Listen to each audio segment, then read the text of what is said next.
All right. I think the stream is live. Welcome back, everybody. Welcome back to day 75 of the war in Ukraine. I'm Andrew Mercado, and you guys are watching Mercado Media. Victory Day in Russia as they commemorate the victory in World War II, and we'll be talking about that. We watched the live stream of the parade and the whole event early this morning, like super early this morning. That's why I do apologize. I'm like 10 minutes late. I'm lagging today. I'm a little tired. So we'll be going into that. Ukraine gets closer to EU membership. We'll be going into an article on that, and further sanctions and aid are heading to Russia and Ukraine, and we'll be getting into that as well. The fighting in the east continues. We'll be going through the map. Today there wasn't a whole bunch of updates within Ukraine, but we'll cover anything that we can. There wasn't an influx of attacks or strikes or anything of the nature. But we will be going around the country and going into the latest news stories. And there was an ambassador in Poland that was hit with red paint from pro-Ukrainian protesters. We're going to watch that video. All that more to come. Please like the video and make sure you subscribe to the channel. And thank you for choosing Mercado Media for your updates on the war.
All right, here is the latest in the war. Again, I'm your host, Andrew Mercado, and welcome to Mercado Media. Thank you for choosing independent media as your source for the war in Ukraine, especially Mercado Media.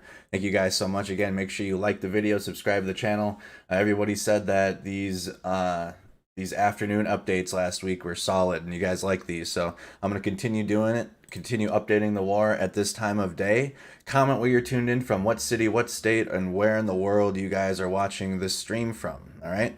Again, I'm Andy Mercado. I'm streaming from Minnesota in the United States. Welcome. Here's the latest in Ukraine.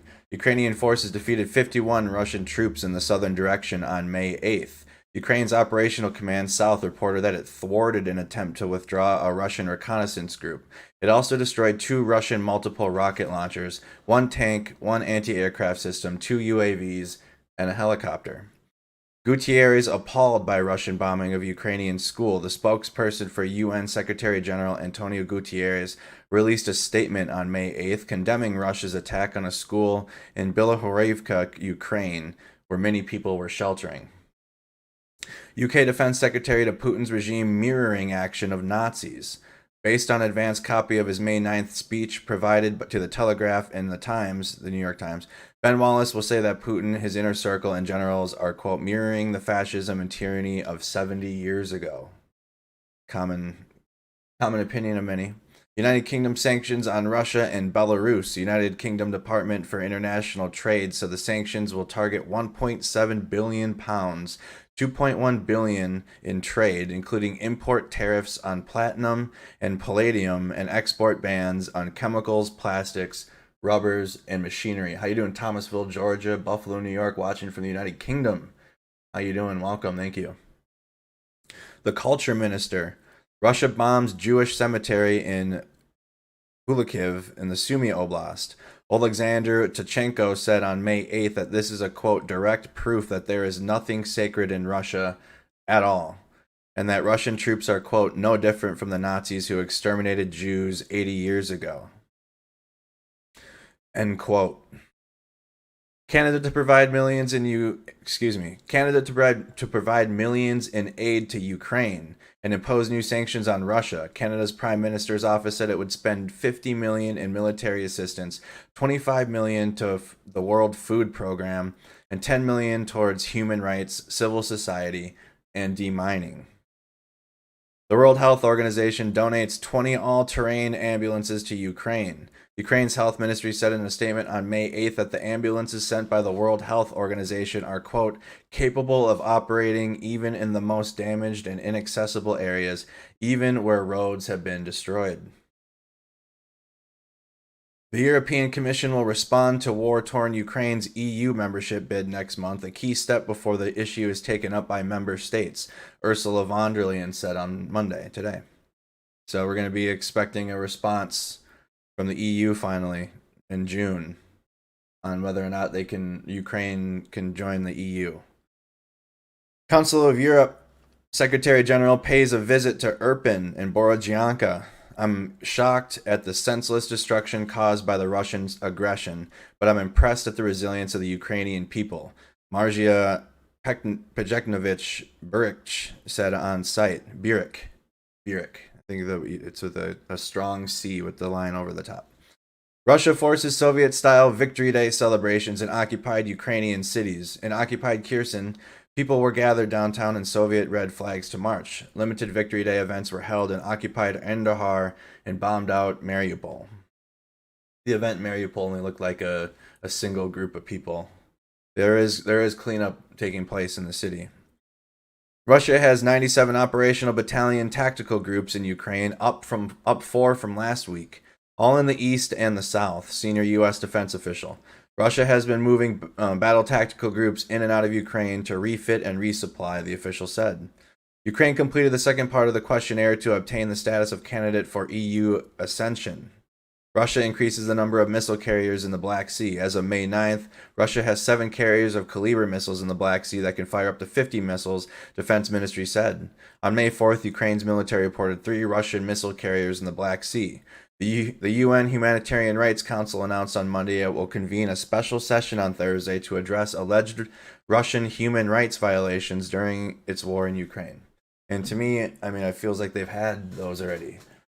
How many more commissions for the war crimes are they going to need to talk about it? That's just how I feel. I mean, they've held many. They had the Hague Convention even gathered. What was it, probably week 5 or 6?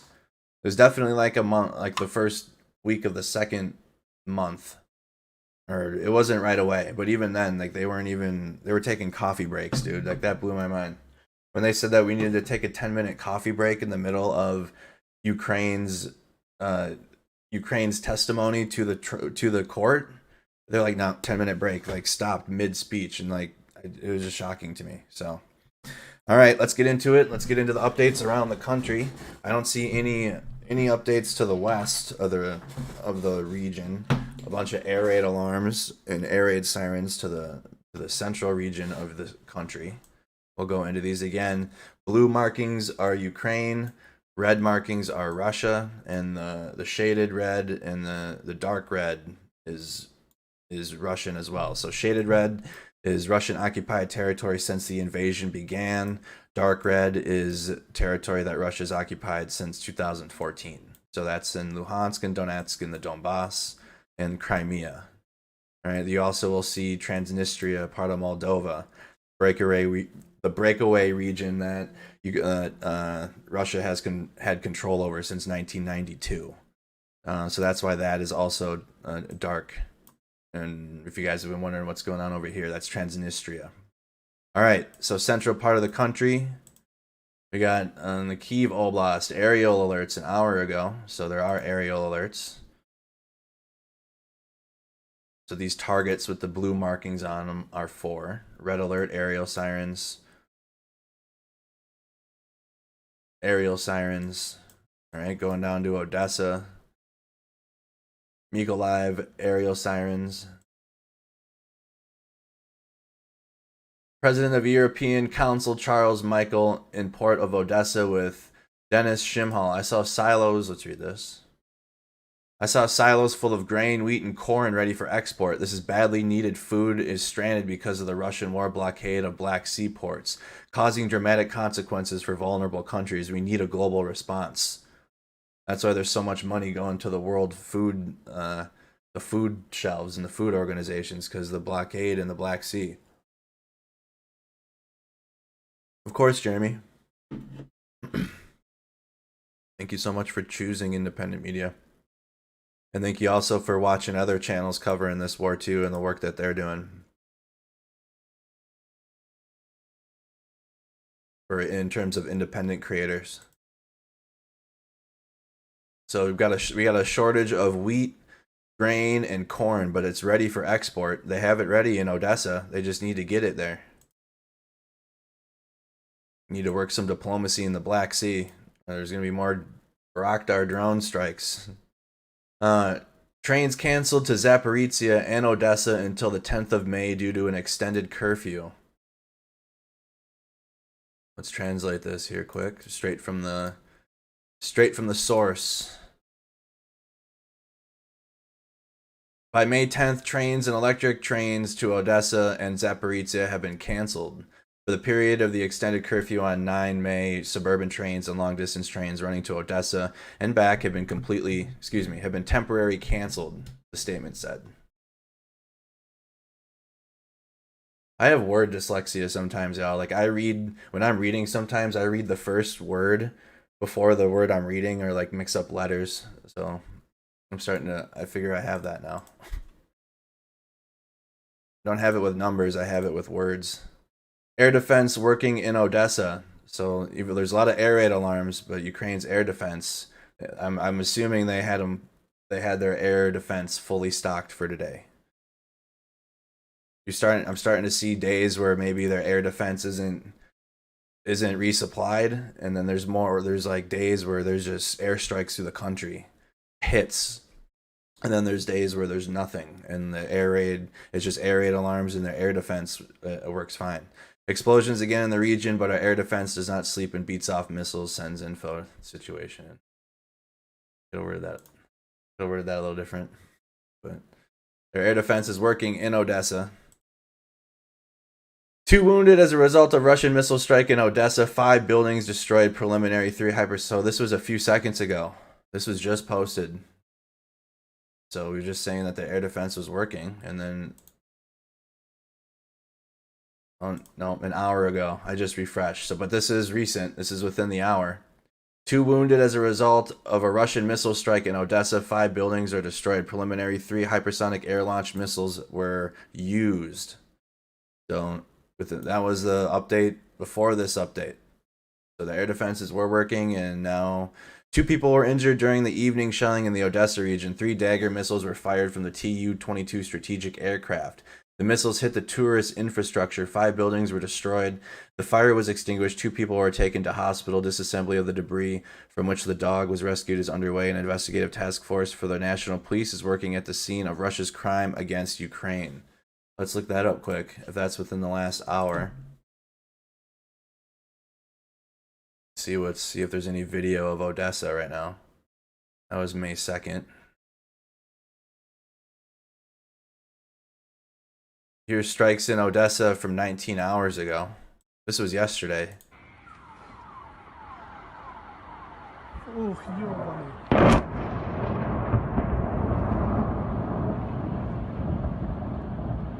Ой, ебать, ебать. Try reading it backwards. I'll try.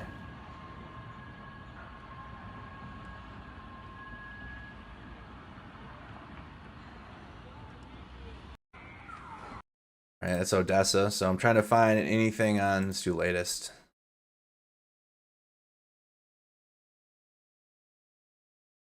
Throughout the day and night. Sirens in the first video. Second video with fighter jets coming up. Not easy to live that way daily. You can't tell what might happen next. This is what my wife in southern Odessa Oblast hears throughout the day and night. Increased activity in Odessa every week.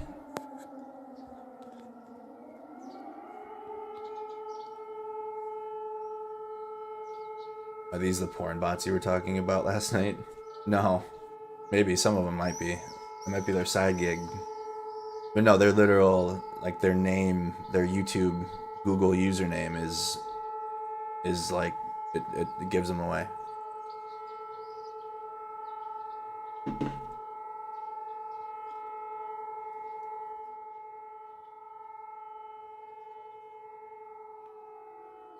So siren alarms in Odessa. I'm looking for... This is another video from Odessa. Ukraine, Odessa. Policeman forces a veteran to leave the city square. Tell me what I fought for. And we would like to draw attention to facial expressions of the policeman. Ти ж воював за мене, да? Я ж воював, я ж у крові лежав, отако. Руку одірвало, живіт розірвало, 2 дірки в голові, ногу відрізали. А? За що ж я воював, скажіть, товариш полковник? Ти ж воював за мене. Further context needed. Is there more? No. Further context needed. Didn't provide too much context. I'm not seeing 3 KH-47M2 Kinzhal Dagger missiles were fired from the Tu-22 strategic aircraft. 8 minutes ago, here, 3 Russian missiles hit the Odessa Oblast. A Russian Tu-22 strategic bomber carried the Kinzhal hypersonic ballistic missiles that destroyed 5 buildings in the region on May 9th. The Ukrainian military Southern Operational Command said 2 people were injured.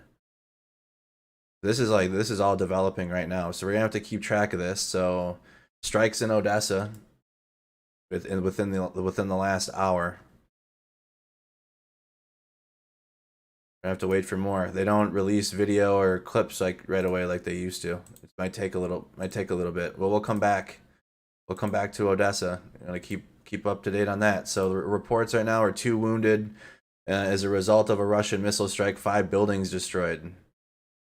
Preliminary 3 hypersonic air-launched cruise missiles used. All right, so that's Odessa within the last hour. We'll come back. Mykolaiv, we're working our way around.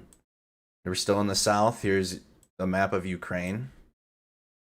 So we're still in the south, port cities. Explosions reported in Mykolaiv an hour ago. All right, let's refresh. Sometimes the timing gets off here. Yep.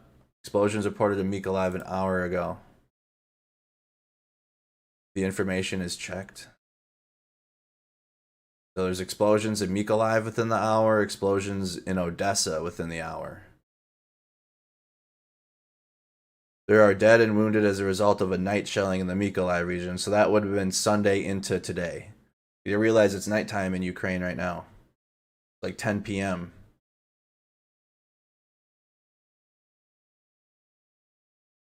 After 9 enemy attacks in the Mykolaiv area, they were dead and wounded. So that would have been, that's Sunday into Monday. There were strikes in Mykolaiv. Increased airstrikes in Mykolaiv and Odessa. That's trending. More airstrikes, routine airstrikes in these two cities, for sure. That is definitely increasing on a weekly basis. Cause for concern, chat? What do you think? Mykolaiv and Odessa are getting hit frequently now. 10 minutes ago there was siren sounding. This is like 10 minutes ago right now. This is definitely a good time to stream because we can cover these stuff as they happen. Siren sounding in Mykolaiv right now. Well, 12 minutes ago it was posted at, would have been 2 o'clock our time.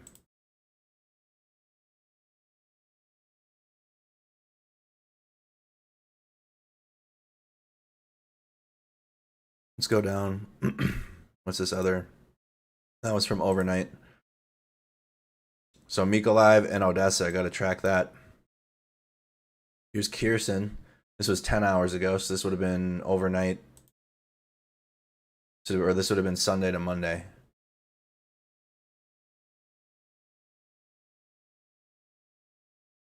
Explosions audible in Kherson. Kherson's occupied by Russia. So working our way east.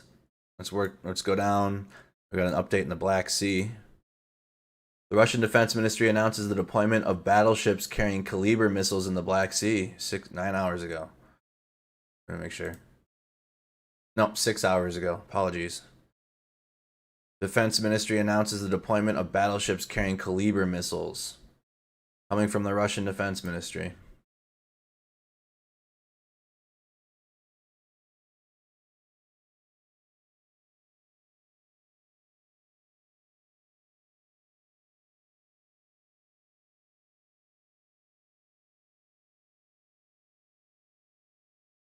Russia's Black Sea Aggression Part 2, the war. The naval conflict has been less visible during Russia's assault on Ukraine. This is from SIPA.org.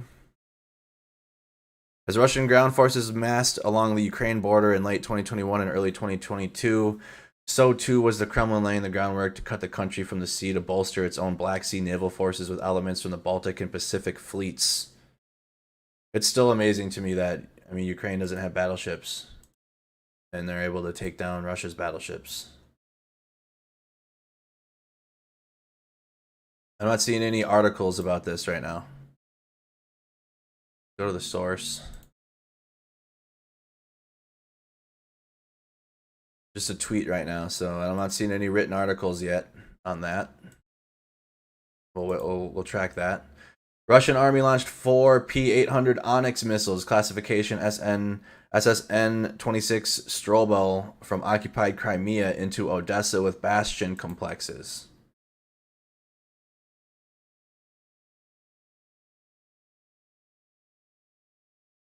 The invaders hit Odessa with 4 Onyx missiles from the Bastion missile complex stationed in the temporary occupied Crimea. There is currently a very high probability that missile attacks will continue in the region. So this is where the missiles are coming from, from Crimea into Odessa. They're launching them right on the coastline. Right from the coastline, right over the Black Sea into Odessa. Likely into Mykolaiv too.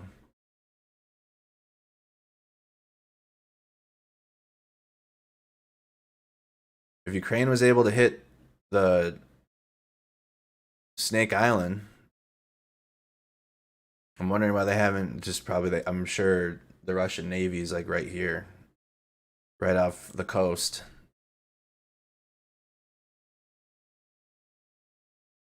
Strong coastal defenses in Crimea from Russia. All right, let's work our way into Russian army shelled Hanivka village in Shroki community in Dnipro-Trovetsk region with MLRS Grad, a house destroyed, and more damaged. This was 11 hours ago.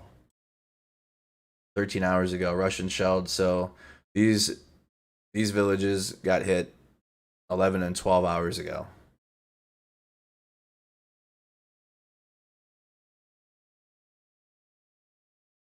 All right. Work our way down to Mariupol, southeastern port city. Russian army resumed assault on Azovstal in Mariupol, just UN column left. This is 12 hours ago.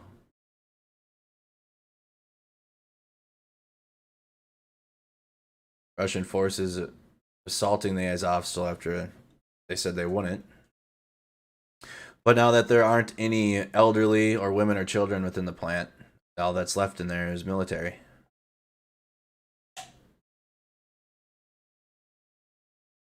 Am I on during the day a lot? No, just for the couple hours. Wondering if there's other clips. I do a stream at nighttime too as well.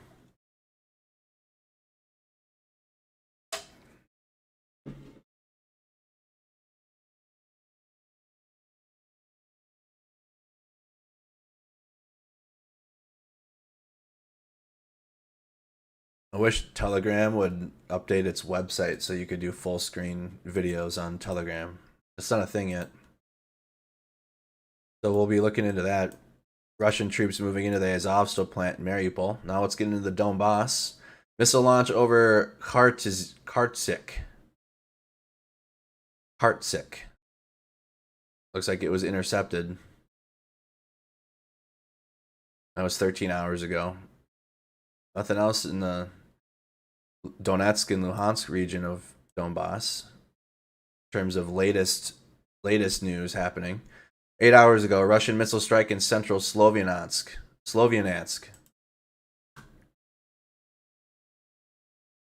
Translate this quick.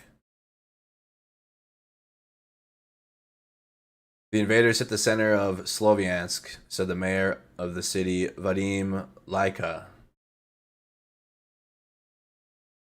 Sloviansk was, I've said it like 8 different times. I can't say that one straight. Sloviansk.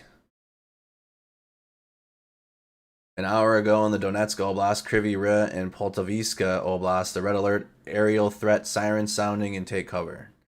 So aerial threats, aerial alert.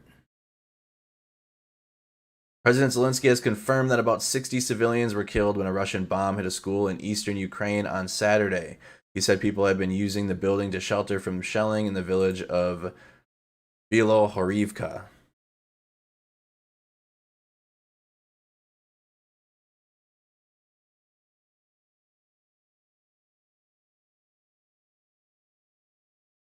Ukraine news on BBC World Service 07. Listen live. President Vladimir Putin is due to attend Russia's annual Victory Day. That was 12 hours ago. We saw that. Trying to find the update that we don't know. All right. Britain and Japan have pledged more sanctions against Russia after leaders of the G7 group of industrialized nations promised to step up their support for Ukraine. Britain announced further measures worth $2.1 billion that were also directed towards Belarus. Japan says it will halt Russian oil imports. I think this is Japan and Russia the tensions are rising between these two countries. I wonder if there's any articles that have been written since. Japan and Russia are definitely tensions are increasing. Let's go to the article here. Japan to take time phasing out Russian oil imports, says Prime Minister Kishida. On May 9th, Japan will take time to phase out Russian oil imports after agreeing on a ban with other group of 7 G7 nations to counter Moscow's invasion of Ukraine, Prime Minister Fumio Kishida said on Monday. The G7 nations committed to move, quote, in a timely and orderly fashion at an online meeting on Sunday to put further pressure on Vladimir Putin, although members such as a resource-poor Japan depend heavily on Russian fuel. Japan depends heavily on Russian fuel. For a country heavily dependent on energy imports, it's a very difficult decision, but G7 coordination is most important at a time like now. As for the timing of the reduction or stoppage of Russian oil imports, we would consider it while gauging the actual situation. Yeah, how would they get their oil? We will take our time to take steps towards a phase out. He did not elaborate. There have been no ships loading Russian oil for Japan since mid-April. About 1.9 million barrels were exported from Russia to Japan in April, 33% down from the same month a year ago. The country imported a total of 89 million barrels of oil in March. They can be supplied by Australia and Canada. G7 commits to Russian oil import ban. Leaders of the group of seven. Oh no. It's probably the same thing, just written more extensively. I don't want to create an account. Interesting. I'm trying to read. Japan can be supplied by Australia and Canada. Japan doesn't have offensive weapons due to the WW2 treaty. Just reading some opinions, and Japan should take back the disputed island. Reading some comments. Ukrainian military reinforced positions at Voidivka near Severodonetsk.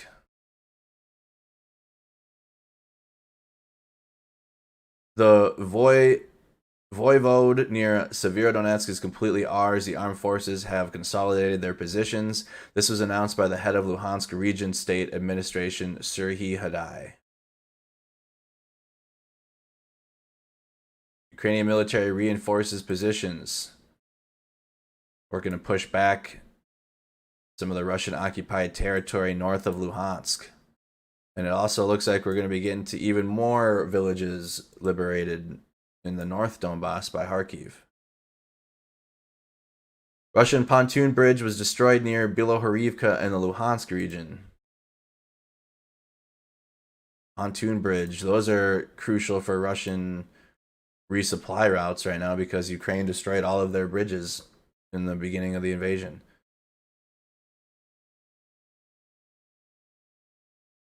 Destroying those is huge. Ukraine's gaining territory back in the eastern central Donbass region. Work our way up to Kharkiv now. 2 women killed in Trskruny as a result of landmine explosions.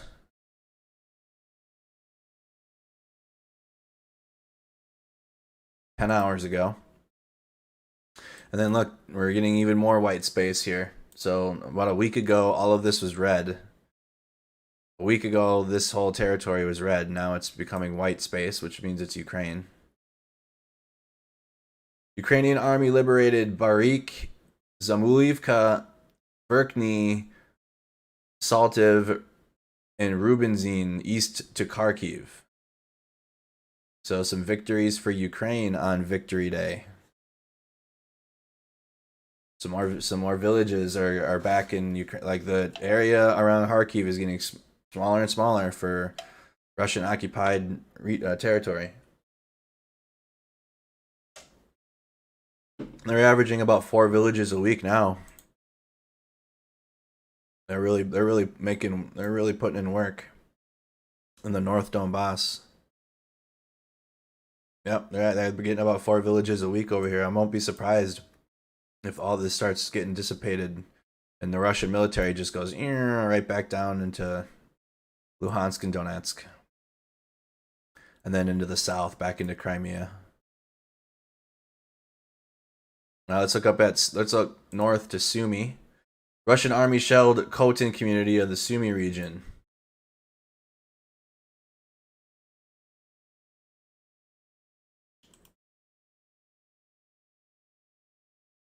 The occupiers fired on the Khotin community in the Sumy region. There are no destructions and no casualties. The head of the Sumy region, Dmytro Zavitsky.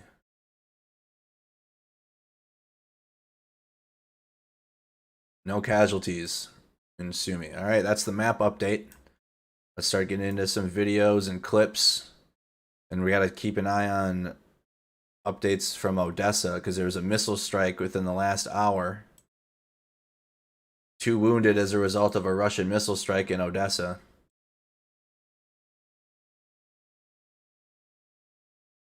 2 wounded were injured during the evening shelling in the Odessa region. Again, that's now. It's evening now. 3 Dagger missiles were fired from the Tu-22 strategic aircraft. The missiles hit the tourist infrastructure. 5 buildings were destroyed. Fire was extinguished.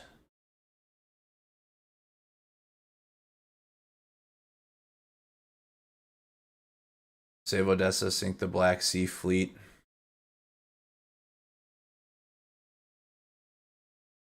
I'm probably not going to see, honestly, we might not see clips of Odessa until tonight's stream when it's daytime.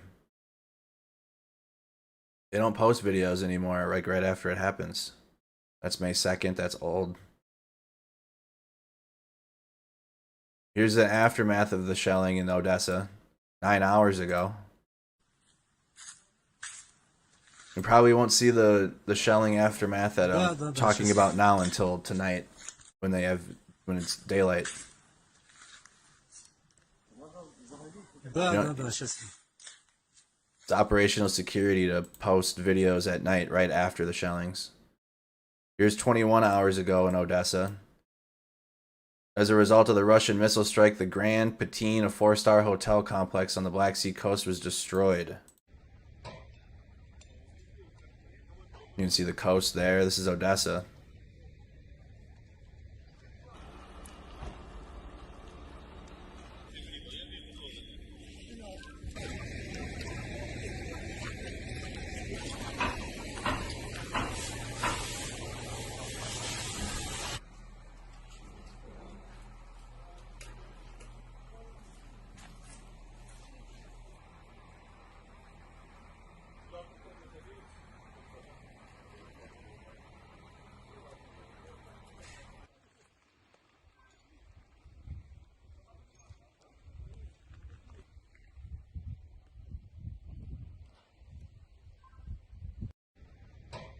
All right, that's Odessa.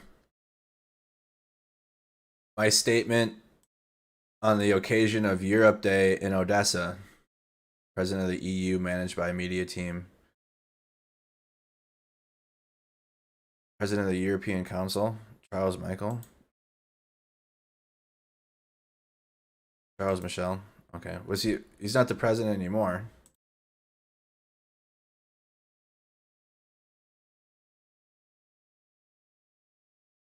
All right, well, here's Charles Michel's statement on the occasion of Europe Day in Odessa, Ukraine.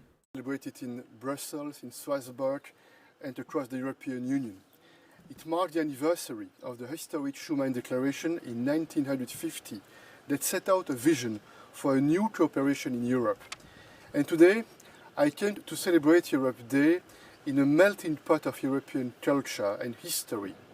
Odessa, the city where Pushkin said that you can feel Europe. Right here, where the people of Odessa shielded their monuments from the bullets and rockets, just like Ukrainians are shielding their freedom from the Russian aggression. On May 9th, 1950, 5 years after the end of World War II, Robert Schuman famously said, "Europe was not made, we had the war." So to ensure peace, Schuman and a handful of visionaries set about building the European Union. And since then, peace has reigned where nations had fought each other for centuries. And even worse, as we speak, war wages again in Europe. War from another century, a hegemonic war, where one state, Russia, has invaded a neighboring sovereign state, Ukraine. Where your schools, hospitals, and cities are bombed, where your people are tortured, raped, and executed in cold blood, but where your people are resisting with courage. Like this little boy I met a couple of weeks ago in Borodianka.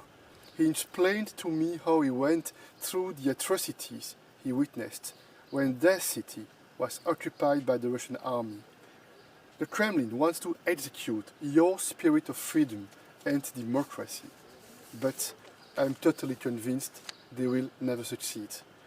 Dear Ukrainian friends, I've come to Odessa on Europe Day with one simple message. You are not alone. We stand with you.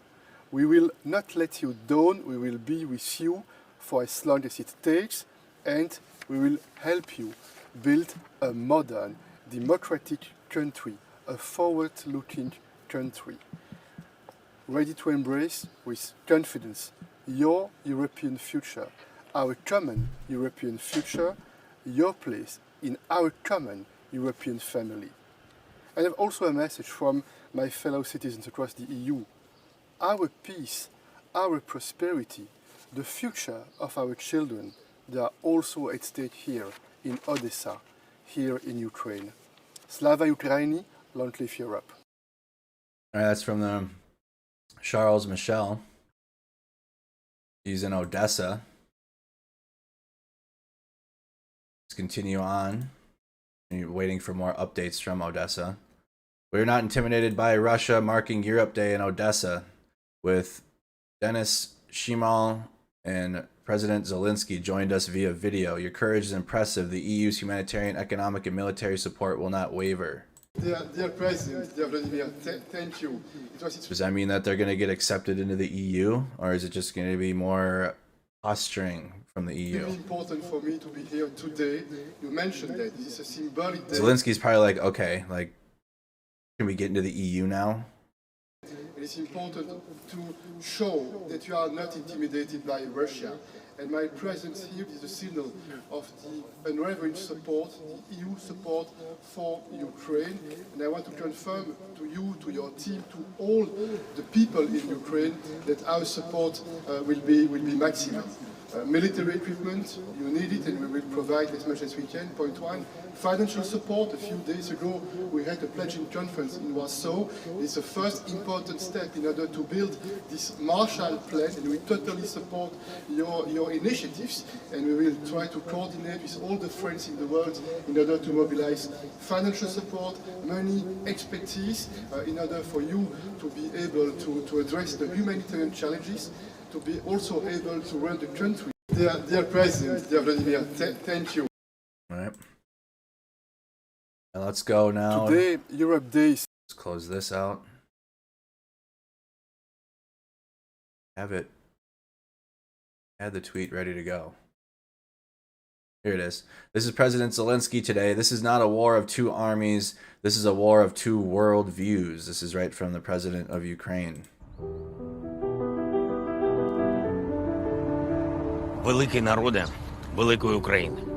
24 серпня 2021 року усією країною ми відзначали 30-річчя нашої незалежності.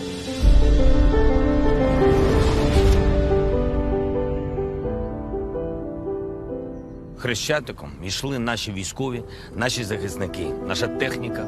В небі летіла наша мрія. Немає нічого небезпечнішого, ніж підступний ворог, але немає нічого отрутнішого від удаваного друга. Це слова великого українського філософа Григорія Сковороди. 24 лютого ми зрозуміли цю істину, коли удаваний друг розпочав проти України війну. Це війна не двох армій, це війна двох світоглядів. Варварів, які обстрілюють музей Сковороди і вірять, що їхніми ракетами можна знищити нашу філософію. Вона їх дратує, вона їм чужа, вона їх лякає, вона полягає в тому, що ми вільні люди, які йдуть своїм шляхом. І на цьому шляху сьогодні ми ведемо війну і нікому не віддамо ані клаптика своєї землі. Сьогодні ми відзначаємо День перемоги над нацизмом і нікому не віддамо ані клаптика своєї історії. Ми пишаємось нашими предками, які разом з іншими народами у складі антигітлерівської коаліції перемогли нацизм. І ми нікому не дамо анексувати цю перемогу, не дамо її привласнити. Наш ворог мріяв, що ми відмовимось відзначати 9 травня і перемогу над нацизмом, щоб слово денацифікація отримало шанс. Мільйони українців боролись з нацизмом і пройшли важкий і довгий шлях. Вигнали нацистів з Луганська, вигнали нацистів з Донецька, звільнили від окупантів Херсон, Мелітополь, Бердянськ. Вигнали нацистів з Ялти, Сімферополя, Керчі і усього Криму. Звільнили від нацистів Маріуполь. Вони вигнали нацистів з усієї України, але названі мною міста сьогодні особливо надихають нас, дають віру, що ми точно проженемо окупантів з власної землі. У день перемоги над нацизмом ми боремось за нову перемогу. Шлях до неї важкий, але ми не сумніваємось, що переможемо. В чому наша перевага над ворогом? Ми розумніші на одну книгу. Це підручник з історії України. Ми б не знали горя, якби всі наші вороги вміли читати і робити правильні висновки. 24 лютого Росія почала наступ. Наступ на ті самі граблі. На них наступає нога кожного окупанта, який приходить на нашу землю. Ми пережили різні війни, але всі мали один фінал. Нашу землю засівали кулі і снаряди, але жоден ворог не зміг пустити тут коріння. Нашими полями їздили ворожі колісниці і танки, але це нікому не принесло плодів. У нашому небі літали ворожі стріли і ракети, але нікому не дано затьмарити нашу блакить. Нема кайданів, які зможуть скувати наш вільний дух. Нема окупанта, який зможе прижитись на нашій вільній землі. Нема загарбника, який зможе панувати над нашим вільним народом. Рано чи пізно ми перемагаємо. Хоч орда, хоч нацизм, хоч суміш першого і другого, яку представляє нинішній ворог, ми перемагаємо, бо це наша земля. Бо хтось воює за батюшку царя, за фюрера, партію і вождя, а ми за батьківщину. Ми ніколи не воювали проти когось, ми завжди воюємо за себе, за свою свободу, за свою незалежність, щоб перемога наших предків була недаремна. Вони бились за свободу для нас і перемогли. Ми б'ємось за свою свободу, за свободу своїх дітей, а отже переможемо. Ми ніколи не забудемо те, що зробили наші предки у Другій світовій війні, де загинуло понад 8 мільйонів українців і додому не повернувся кожен п'ятий українець. А загалом війна забрала щонайменше 50 мільйонів людських життів. Ми не кажемо «можемо повторити», бо хотіти повторити 2194 дні війни може тільки божевільний, той, хто вже повторює сьогодні жахливі злочини гітлерівського режиму, наслідує нацистську філософію, копіює все, що робили вони. Він приречений, бо проклятий мільйонами предків, коли почав наслідувати їхнього вбивцю. А тому втратить все. І зовсім скоро в Україні буде 2 дні перемоги. А в когось не залишиться жодного. Перемогли тоді, переможемо і зараз. І Хрещатик побачить парад перемоги. Перемоги України. З Днем перемоги над нацизмом. Слава Україні! All right, that's a response from President Vladimir Zelensky. Definitely more of a message about the connection from World War II and than Vladimir Putin's speech did. The other thing too is this is not a green screen. This video is in like 360p or 480p, standard definition. We don't deal with conspiracies here on this channel, and Zelensky in a green screen is a Russian conspiracy garbage. So if you feel that way, I'm sorry, but he's in Kyiv. You've been duped, led astray, run amok. President Zelensky's in Kyiv. It's garbage. Don't even entertain that. All right, continuing on. Russian occupiers in Mariupol. So this was the Victory Day parade that was held in Mariupol. Not a very big event at all. I thought it was, they were talking about holding a much larger event, but this was the one that was held.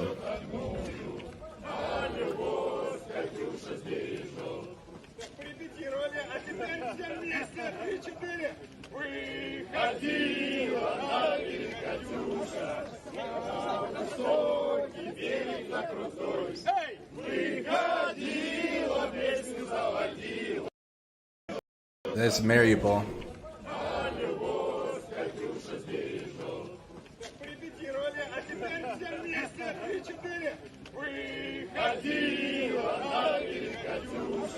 This is Mariupol. I'll show you on the map.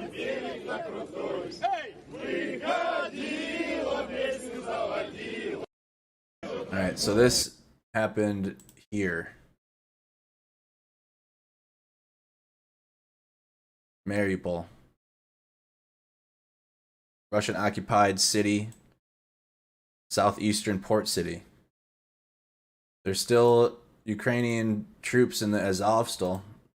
There's daily raids on it now. Continue on.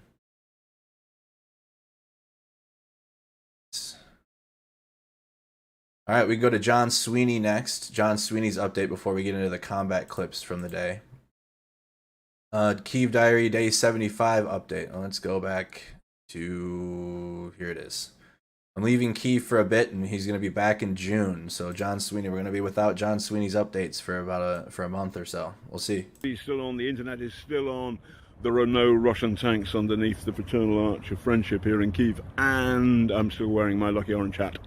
Tomorrow I leave Kyiv. I'm slowly going home to London. I'm seeing my kids, my beautiful granddaughter, chilling out for a bit. I'll be back in June. My podcast, Taking on Putin, is still up, and this Thursday or Friday you'll be able to hear episode 7, where I talk about and reminisce the good times and the bad times I've had here in Kyiv since before the start of the war, since February the 14th. In a nutshell, being here has been an honor.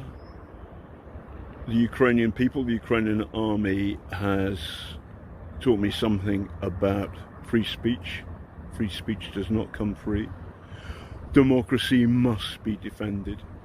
But boy, have the Ukrainians done that.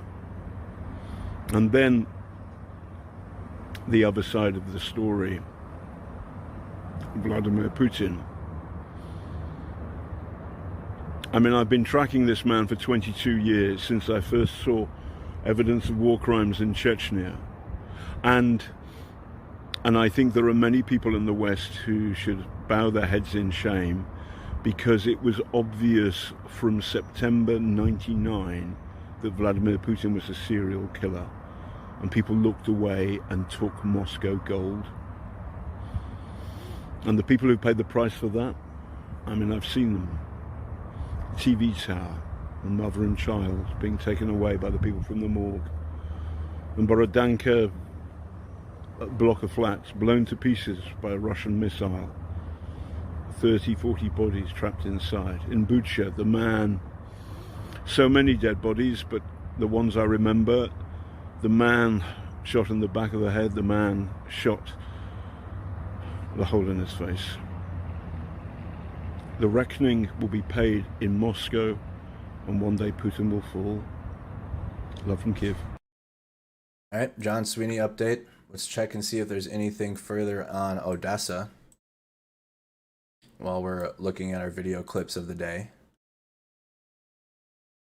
Well, there's another couple updates here. 10 minutes ago, explosions reported. Let's refresh. 11 minutes ago now, so yes, this is the newest. Explosions reported in Odessa. 11 minutes ago. So further strikes in the city of Odessa this evening. I know it's 2:44 p.m. my time, but again, it's nighttime in Ukraine. Explosions were heard in Odessa 10 minutes ago.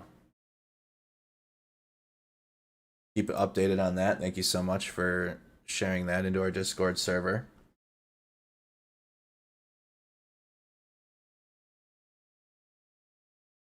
Pulling up clips shared into our channel feed. Thank you so much. The Ukrainian flag flies over Azovstal, Ukrainian flag over Mariupol. On the 75th day of the defense, the true flag of victory is not somewhere in a foreign capital. It flies over its own land. So you got Ukrainian flag over the Azovstal plant still.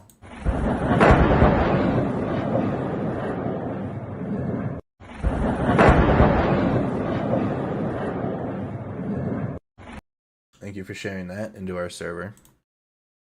Comment where you guys are tuned in from, what city, what state, where in the world you guys are watching from. Again, I am your host, Andrew Mercado, from Mercado Media, covering the war in Ukraine. There's been recent shellings in Odessa, like right now, that we're waiting for further updates. But beyond that, there wasn't, if anything, Ukraine took back villages in the North Donbass region in Kharkiv today, on Victory Day. There wasn't like a mass shelling of the country. Russia didn't increase go into like a new phase of the war or do anything. But if anything, they've lost ground. But there is shellings in Odessa. That's what we're tracking right now. Upstate New York, how you doing? Iowa, Thank you for tuning in. Pennsylvania's tuned in. Tampa, Florida, Wisconsin. Thank you. Thank you. Manchester, United Kingdom. How you doing? Washington State, Seattle. Milwaukee, Wisconsin's tuned in. Wisconsin. How are you doing? Welcome. Oregon, Ogden, Utah, Phoenix, Springfield, Illinois, Lithuania. Thank you so much again for choosing independent media, Mercado Media.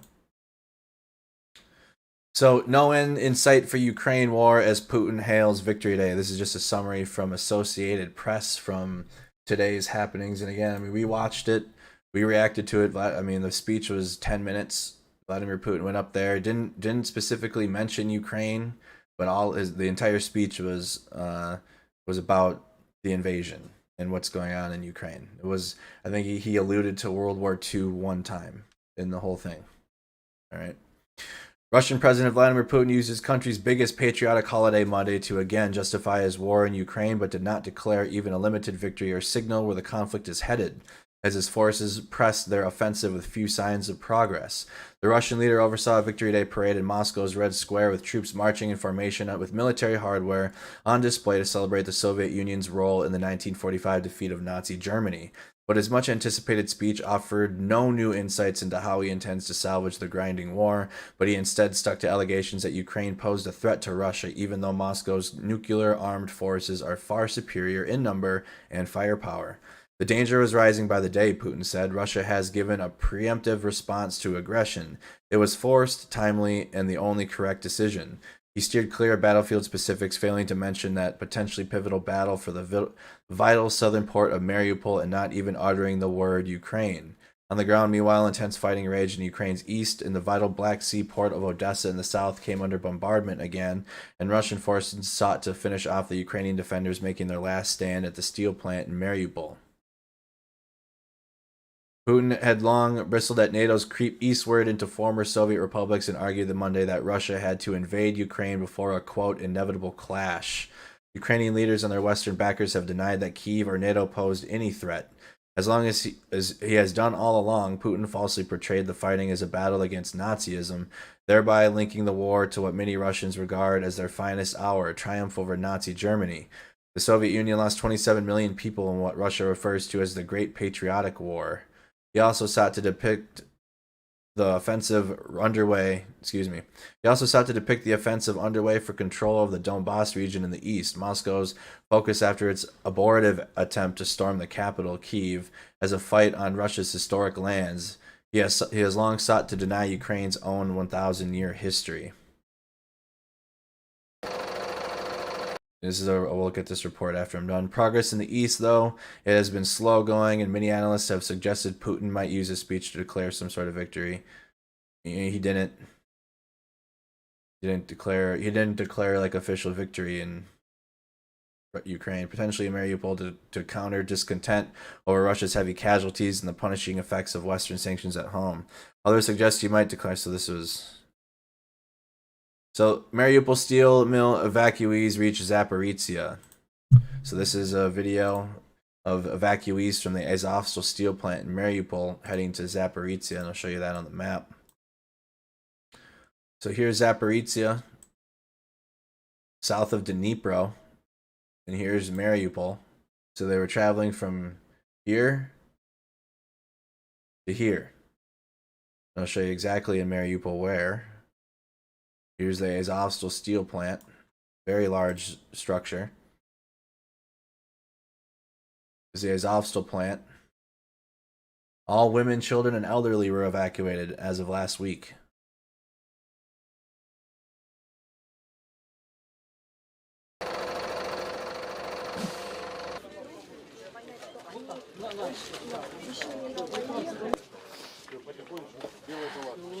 Ten buses slowly pulled into Zaporizhzhia, Ukraine, Sunday night, carrying 174 evacuees from Mariupol. 2,000 mules is garbage. It's not a must-watch.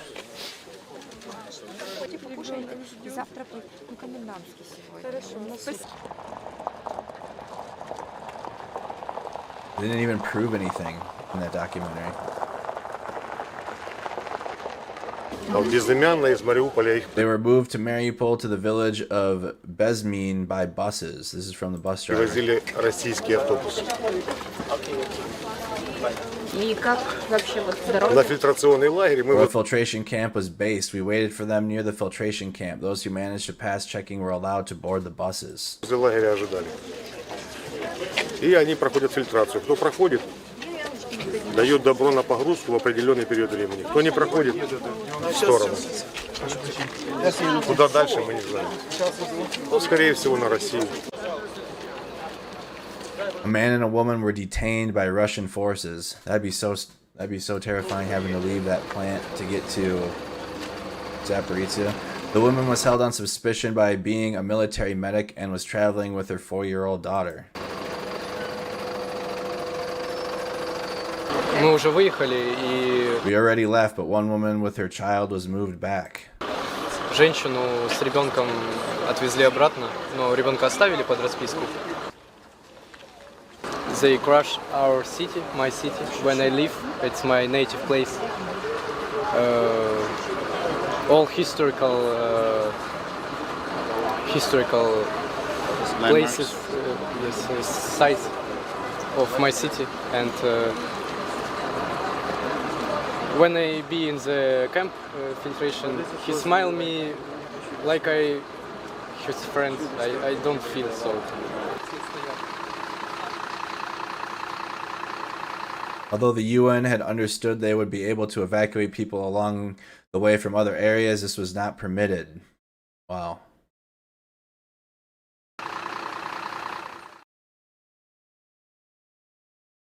So that's people trying to, or civilians trying to evacuate Mariupol and being sent to Zaporizhia.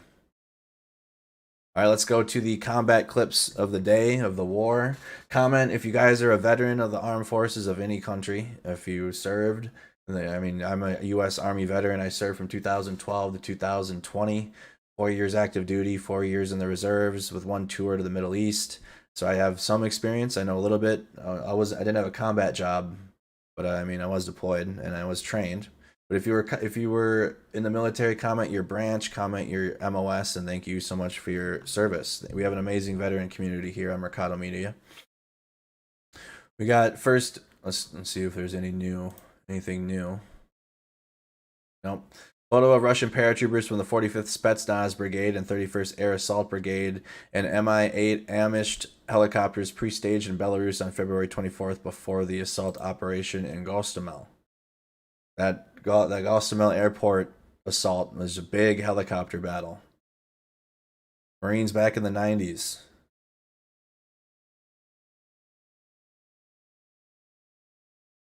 Photo from Ukraine's 79th Air Assault Brigade showing a destroyed Russian Tiger M. Other photos show bodies. Okay.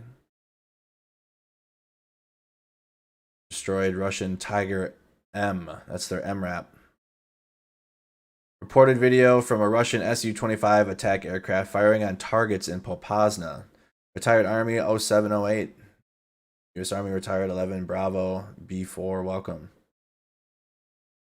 65 Bravo. Thank you. United States Air Force 76 to 2000 Strategic Air Command. Here we go. Russian Su-25 attack aircraft firing on targets in Popasna.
So that was Russian helicopter strikes in Popasna, and I'll show you where that is. No wonder why their helicopters are getting shot down. They're making videos while they're flying. Making TikToks and reels up there. Man. I don't know how you fly and take a video at the same time. Here's Popasna. And engage targets. Right in between, right a little north of Luhansk and Donetsk, right in the middle of them. So in the Donbass. It's not Popasna. Popasna.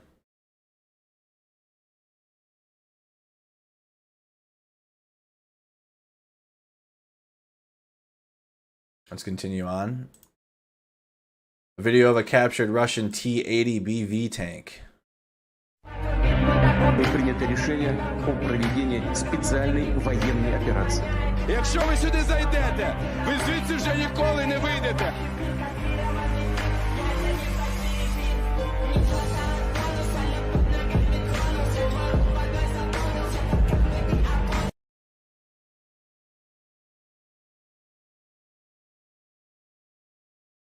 A captured Russian T-80 tank.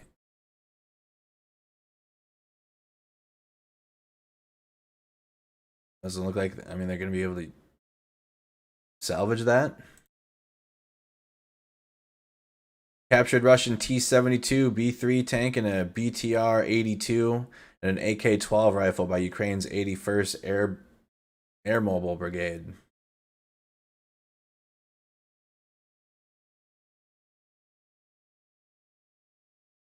That's destroyed.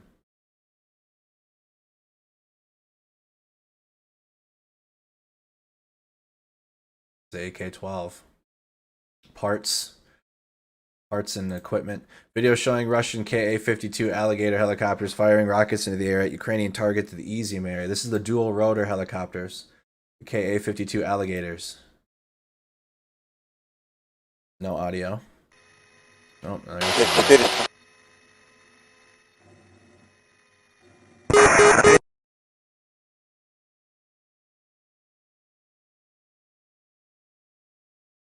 okay, you can see the helicopter raising its nose here in this video. It's firing its rockets. And then you got the cockpit camera.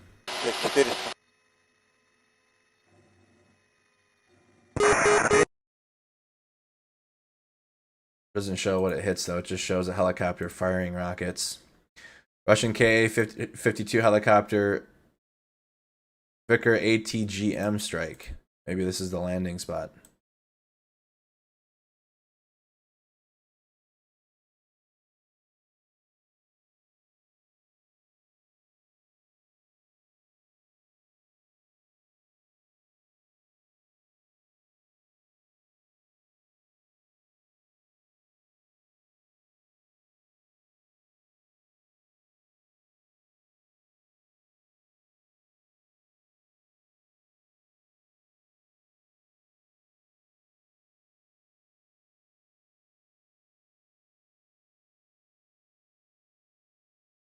Hard to tell what's going on in this one. There was a hit.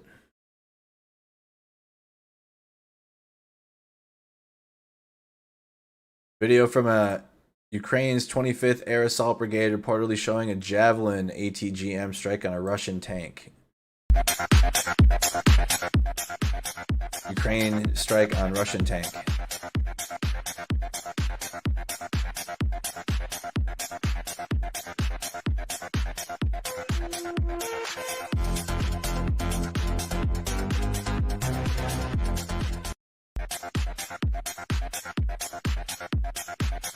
Reportedly, the first video of the U.S. M777 howitzers being used by Ukrainian troops in combat in eastern Ukraine. This is huge. I asked this during the parade. I said, "Man, it's going to be a big howitzer battle. Are the M77s over there yet?"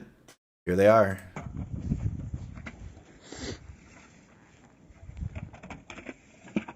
You know, Ukrainian troops using them.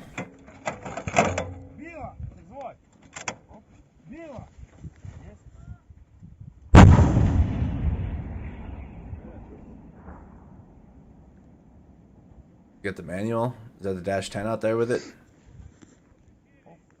I'm thinking. Or you have to, is that like a logbook for your distances? I wasn't an artillery guy, so. What's the guy with the book got? Is that the coordinates? Or the measurements? Just throws it on the ground. Big howitzer battles.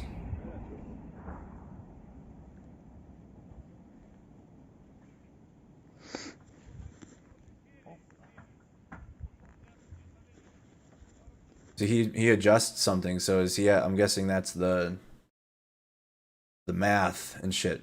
You think this is training?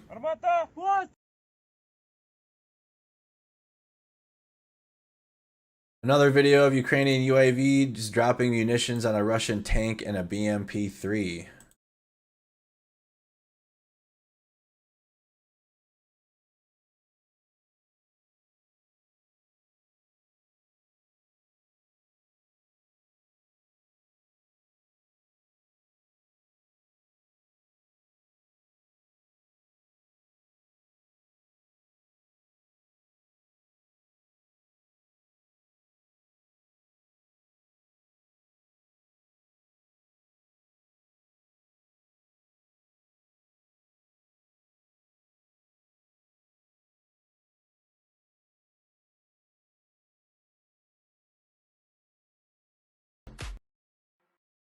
All right. Ukrainian UAVs dropping munitions on a Russian tank and a BMP-3. Thank you, James Halderson, for subscribing. Thank you, Talbot. Thank you, Mark. And thank you, Fabrizio, for subscribing to the channel. Video from Ukraine's 79th Air Assault Brigade of artillery strikes on Russian forces in the south. Looks like a Tiger and possibly a Rice vehicles were destroyed.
All right.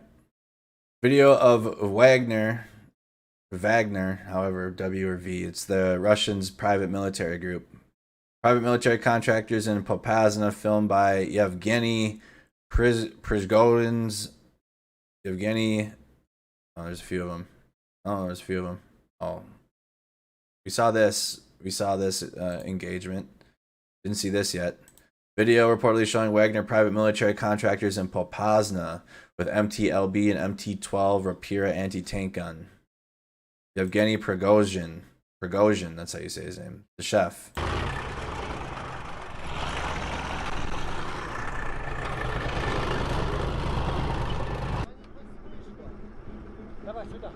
Сейчас происходит подготовка расчета трофейной рапиры к ведению огня. Wagner. Уже усилия и бронетехники противника. Вот здесь сейчас происходит окснаривание БК. This is their PMCs. Ориентирование орудия в основное направление стрельбы.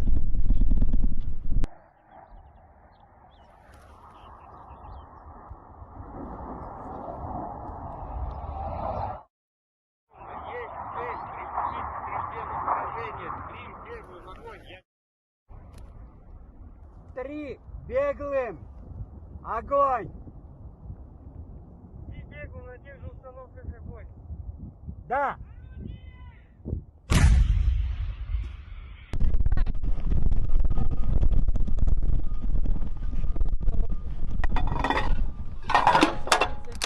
Снаряд в стволе!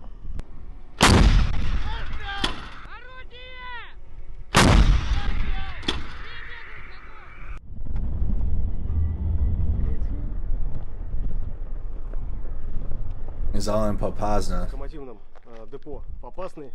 Позиции противника находились там чуть сзади.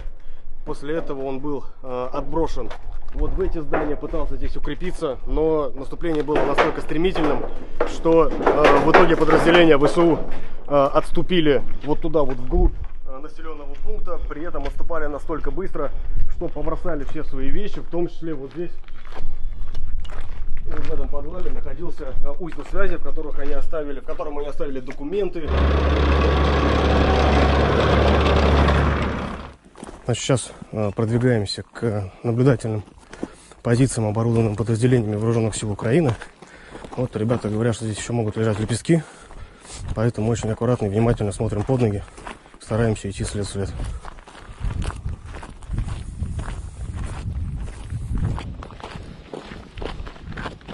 Смотрим под ноги, стараемся идти след в след.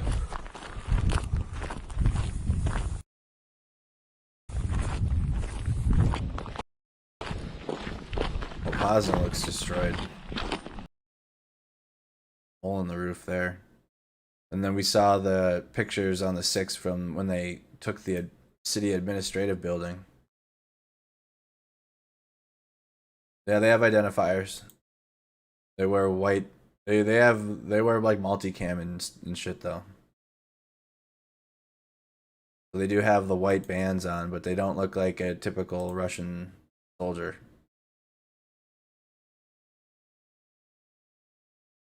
They're like similar to like when the US used Blackwater. Video of Wagner private military contractors in Popasna, filmed by Yevgeny Prigozhin's. Северодонецкой районной администрации в городе Попасная. На сегодняшний день сообщается о том, что город полностью перешел под контроль войск Российской Федерации. Такая вот вороночка тут рядом.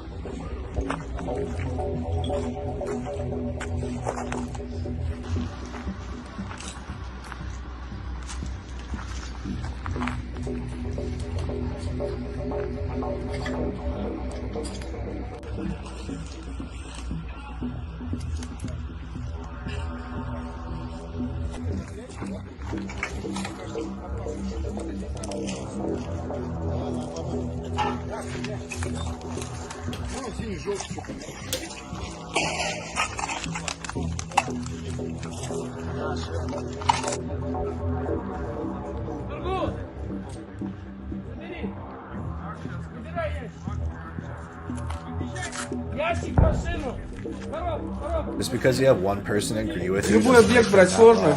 Ну, как бы прошли без потерь. Взяли. That's how conspiracy people work. Oh, one person agrees with me. They're not wrong. Hell yeah. Была задача взять. My message is right. Тем более такой объект был особенный, то есть это как бы символ власти был такой, администрация. These are the Wagner PMCs, private military contractors. Вот. И как бы он был взят. Я правильно понимаю, что вот теперь, когда вы здесь закрепились, после того, как вы взяли уже здания, основные объекты, сюда зайдут ополченцы и остальные министерские войска и будут уже держать здесь. Да, конечно, эта территория будет наполняться, это здание будет, ну, возможно, оно будет в дальнейшем опять функционировать, его восстановят. То есть, ну, мы его брали специально, его была задача просто, чтобы оно было целое, мы его пытались сохранить. И в дальнейшем оно будет работать. As their patch, Wagner Military Group, or Wagner Private Military. What does this mean? Is that a gold bracelet he has? Oh, I didn't even notice that. Wearing a gold bracelet. Probably stole it.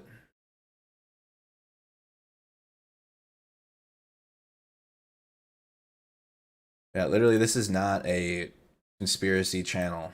Like, we can talk about things and talk about ideas, but we're not gonna sit here and this isn't a conspiracy theory channel. Members of Black Sea Fleet's 810th Naval Infantry Brigade near Azovstal. Russian video.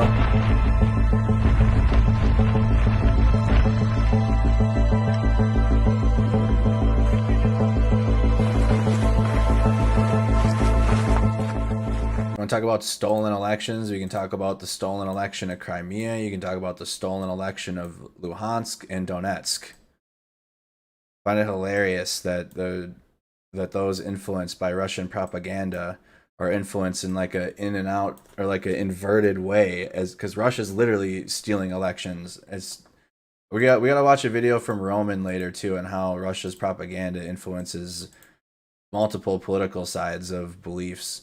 Members of Black Sea Fleet's 810th Naval Infantry Brigade near Azovstal. Restart that.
What just happened? What was this a video of? I almost forgot we were watching a video for a second. This is one of those, see this?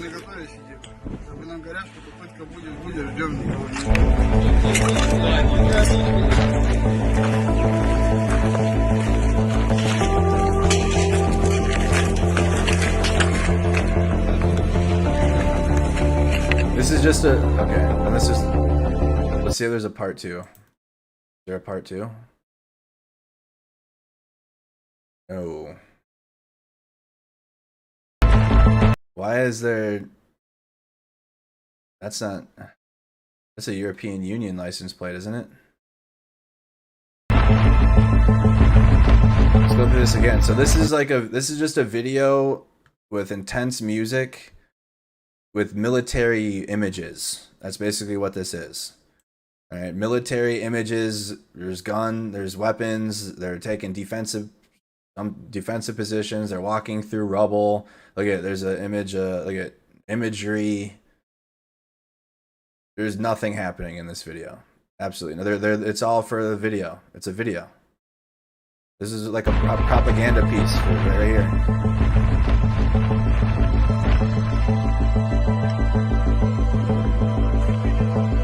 It's a German car? Interesting. But they got like what's that movie that just came out? Tenet. They got like the Tenet type music going, that's the music that's going to keep your blood pressure high, or not blood pressure, but your heart rate. It's music that taps into your heart rate, and it like gets you it brings you in.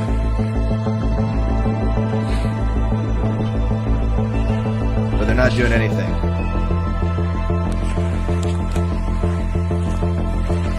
No, this is not the Wagner group. No, they can tell behind me. You got look at the watermark above my head, above the timestamp. When you see that one, oftentimes, or RT, it's gonna be videos like this where they're not doing anything. It's just meant to show that, like, it's just meant to provide imagery. That's it. They're just giving images. Absolutely not doing anything.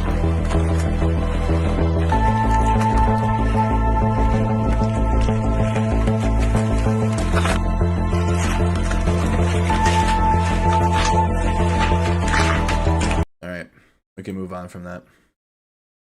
That is the Black Seas Fleet 810th Naval Infantry Brigade. So that's not the Wagner private military group. Captured Ukrainian E-95 aerial target near Izium. Ukrainian aerial target. An E-95M? What is that? Still got the Russian ambassador in Poland to watch too for a sec.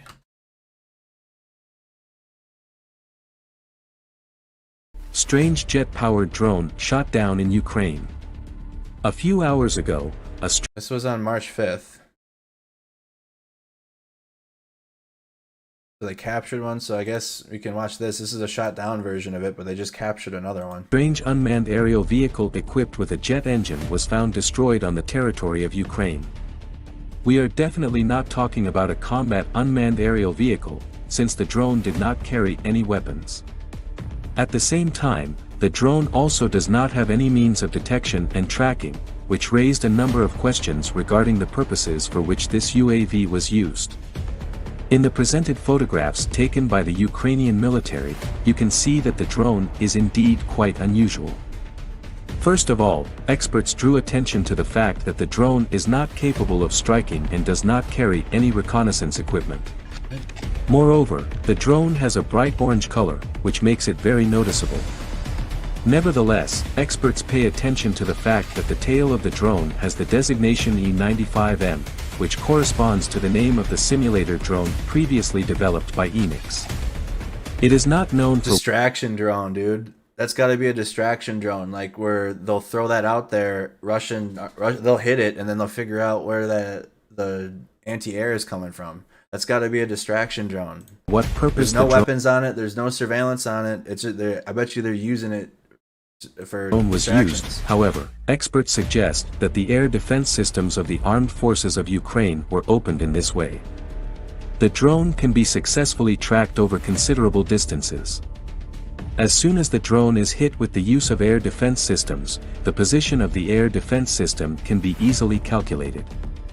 However, taking into account the damage received by the drone, the latter was probably shot down in a different way, or even crashed at all, although this cannot be stated unequivocally, the expert marks. Wow. Near the drones to distract drones, dude. Drones for drones. Alright, Russian Spetsnaz with destroyed Ukrainian equipment in Bilohorivka in the Kharkiv Oblast. So that was a little information on that drone here. That looks interesting. Oh, they got the O. They got the O patch in red with the red. I don't think I've seen a red O patch.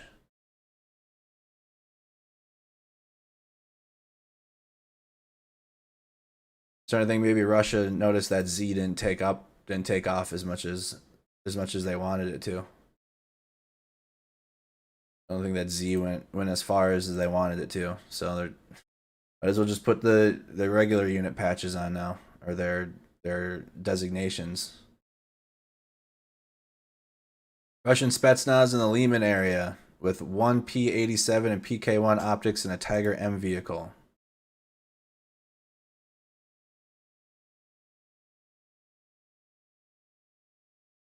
Super high-speed military photos for your Facebook page. Super cool. I have a super cool pictures. That's about it.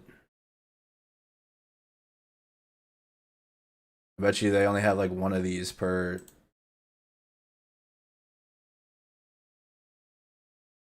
Showing their sights off. The Chechens don't even use the sights, so those are dished out poorly. Video of a Russian tank striking two anti-tank mines. Russian tank striking anti-tank mines.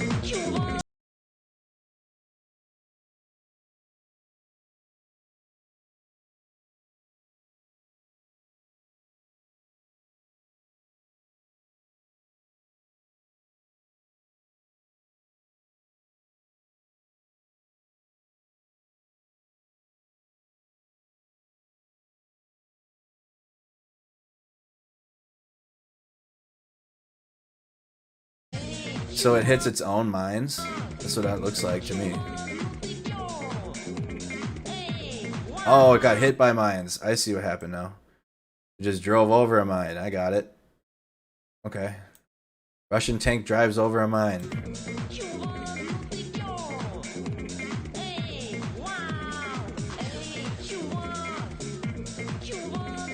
Okay.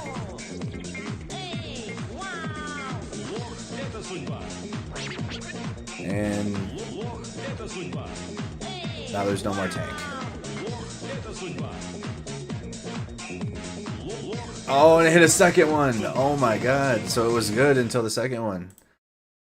I didn't see the second one either. So it hit two of them. It hits this first one and like survived. Not after the second one, you can see the hatch get blown open.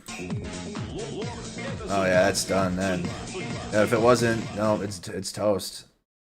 The first one it had a chance still. Turret was turning. And it hits that left back panel, drives right over it. Now it's destroyed. Now you can see fire coming out of it. Alright. Russian servicemen in the Izium area with an AK-74 and a KMAZ Obzvez kit. And a 1P87 optic.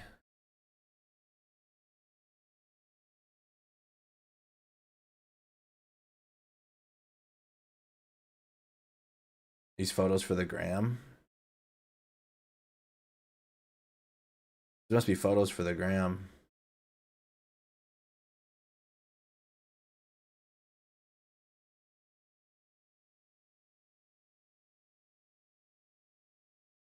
A 50 cal there.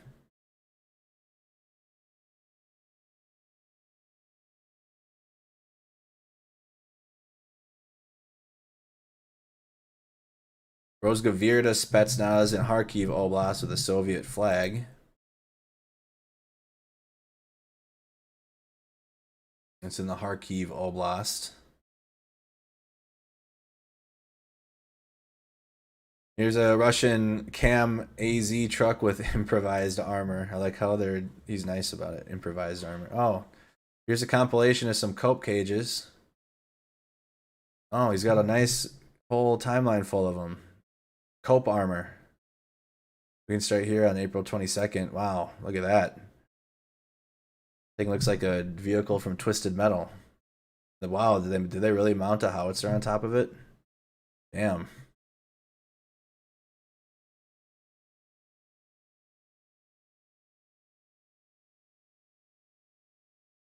Show more examples of this improvised armor on the front. Dude, what is that? Is that wood with some paneling?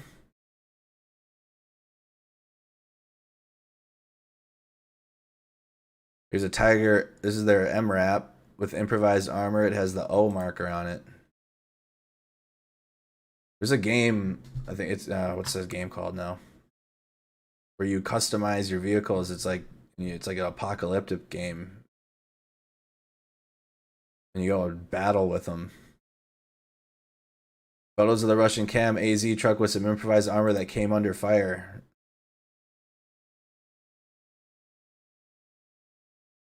Went right through everything.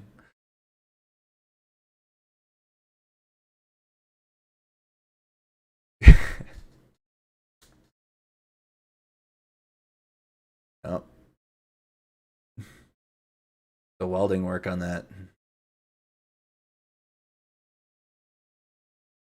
As an offense, that worked well.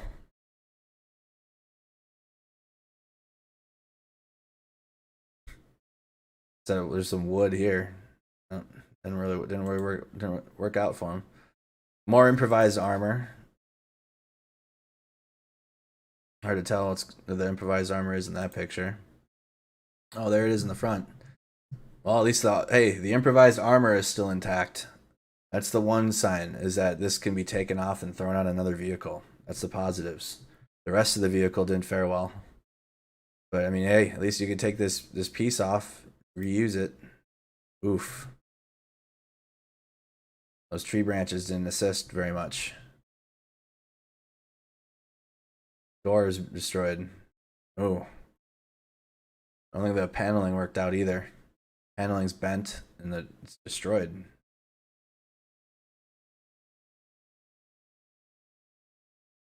Paneling didn't work out too well.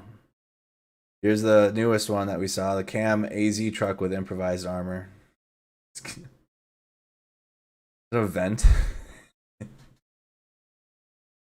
got a vent on there? What is this? Oh my god. You gotta like, dude, driving these things sucks already, and you gotta look out through that. Oh man.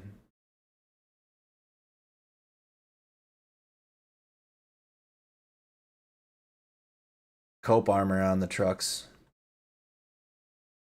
Stop. Actually,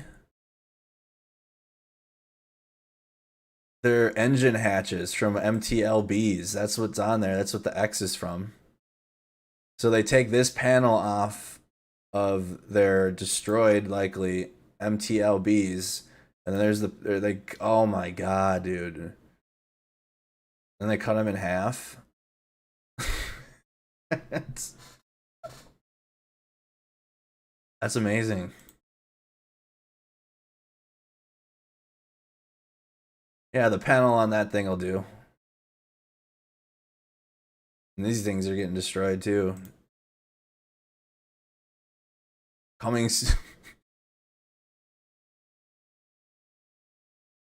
for real. Oh my god, dude, there's instruments. Oh my god. Actually. Wow. Russian Spetsnaz, the Tiger vehicles, one with Arbadelet DM near Azovstal in Kharkiv Oblast. At Getty Images near Azovstal in Mariupol.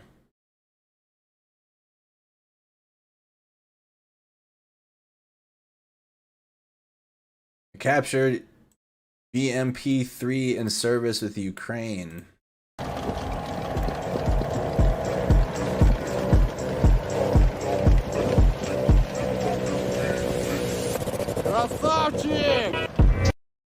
No, where's the end of that? Whoa.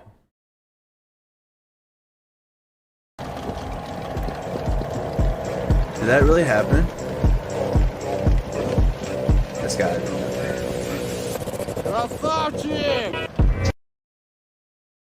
There was a video I watched too of Russian soldiers getting training and they had to lay down underneath the tanks as part of their training. That was during training.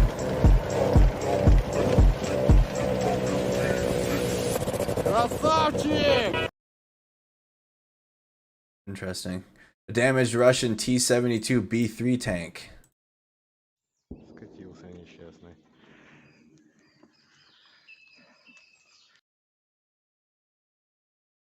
Y'all. They have their MREs. They have their MREs on the outside. Is that where they store them, or are they trying to use it as reactive armor? Do they really store their MREs on the outside of the tank like that? What is that? Put all expired MREs to the outside. But we have no more food. I said. Bruh. What the fuck, dude? They're so bad. They for real got they got, oh my god, dude. The trying to do everything. Cardboard does not stop.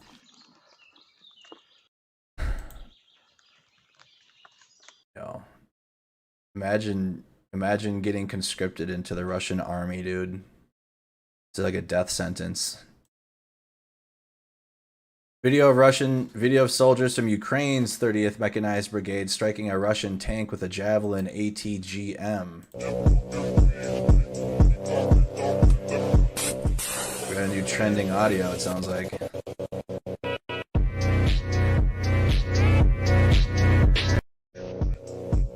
They fill it with sand.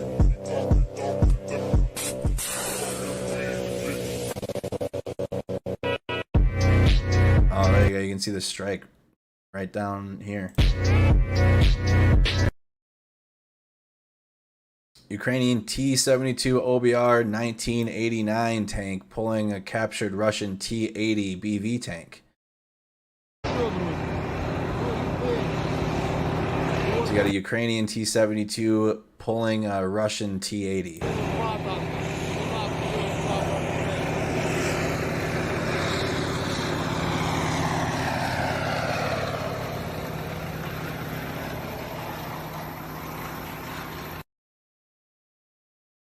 One more time.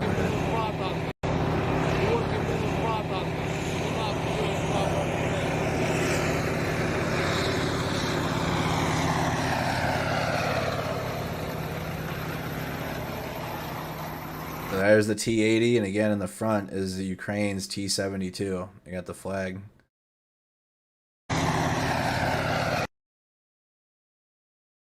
Second part of what video? Video showing Ukrainian artillery strikes on a Russian base in Zabvny. Where's this? In Kharkiv Oblast. Hey, we got a $4.99 super chat. First super chat of the day. Thank you so much, AZZ. Thank you, Andrew, for all the great coverage. Thank you so much. First super chat of the stream. Thank you. Zabavny. So southeast of Kharkiv. Oh, damn near on Izium. North of, I should just say north of Izium. North of Izium slightly. Let's look at the war map so you guys get an idea. It's going to be sitting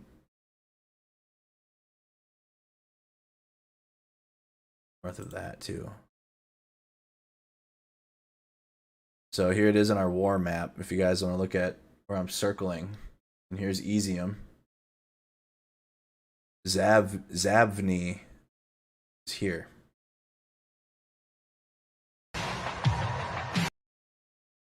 Ukrainian artillery strikes on Russian base.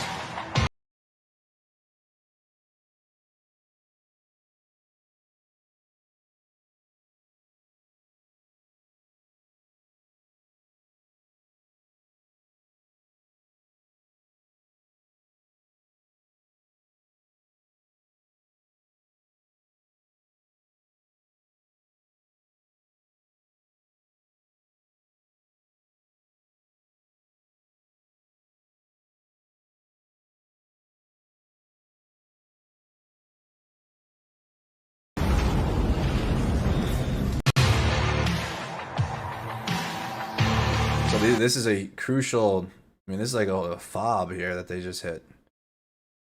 Bunch of military equipment. Oh my, this big staging area. They got their multiple launch rocket system trucks and trenches. This is a big, it's more like a cob. It's not a fob. It's not big enough to be a fob. It's more like a cob. But it's still enough military vehicles and enough equipment to, that's significant. And that's in the Izium region. Ukraine's fighting back heavy in the Donbass, in the areas that Russia has occupied since the invasion. Shanks with the $4.99 super chat. Thank you.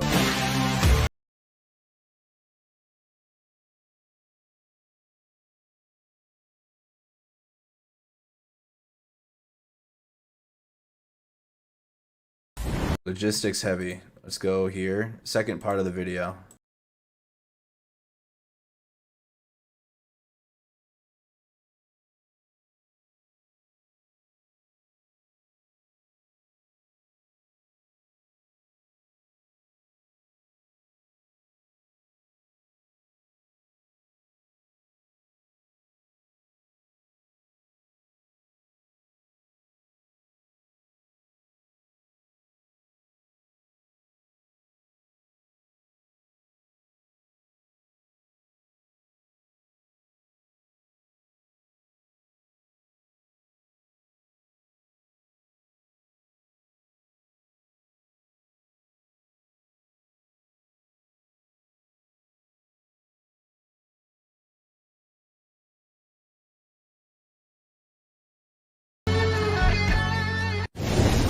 All right, one more time on this one.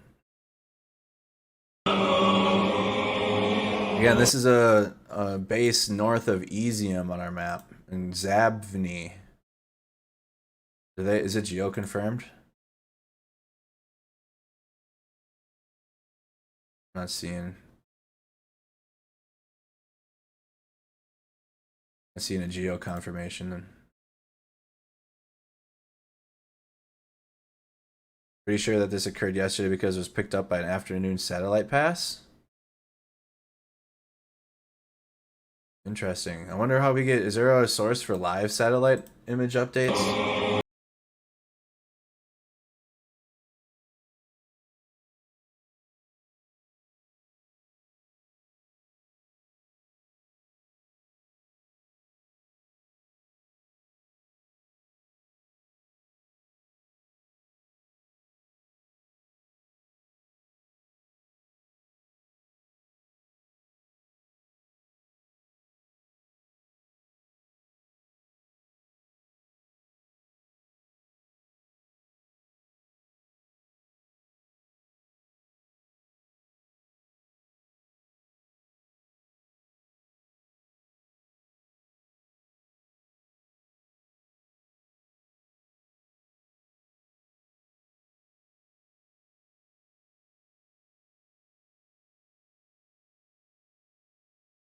Videos meaning for ZVNO. They're the military identifiers. That's how they identified their different units. They're old school. They don't have radio communications like we do in NATO or the United States. There isn't like there's an echelons for radio communication, so they had to mark their vehicles and everything the old school style.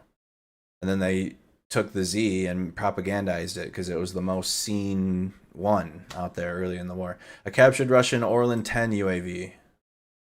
These are junk. Operator Starsky broke these down a couple weeks ago now. Surveillance drones with a Nokia, like a Canon Nikon D40 camera in there.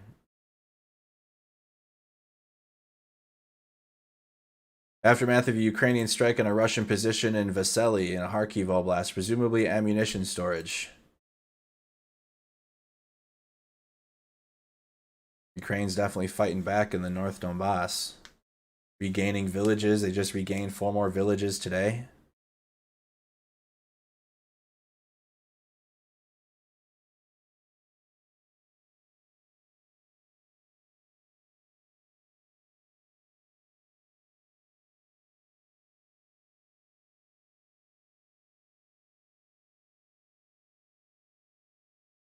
We got a $10 super chat from Tracy Ocean Fire 777. Thank you everybody for the super chats. And I am an independent journalist. Independent. I'm not corporate or I don't have any sponsors. So without your guys' support, I can't keep going. So thank you again so much to all of our members and everybody that does send super chats and super stickers. Thank you guys so much. It's huge. If it's not reasonable for you right now, don't feel obligated. Don't ever feel obligated like you need to. I'm just happy that you're here tuned in. If you could, though, subscribe to the channel and like the video. Those are 2 free things to do that definitely do go a long way in support.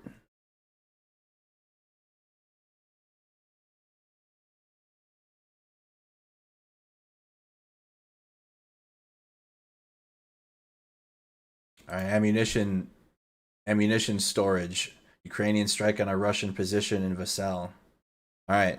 That's the latest war clips from yesterday and today that I didn't get to because again Sundays are my day off from coverage. I just need one day. Here's a clip today, bringing us back to Victory Day because again it is Victory Day in Russia today. We watched the parade and the events live. I was live at like 1 in the morning this morning. We got a bunch of people tuned in. There's like almost 4,000 people watching. I changed my time again. No, this is just an afternoon. This is just an afternoon stream because there's some that can't tune in at night, but there will be a night stream too. This is Warsaw, Poland today. This is the Russian ambassador, and they had their Victory Day in other countries as well. There was some in Germany. This one was in Warsaw, Poland, and this is what happened to the Russian ambassador.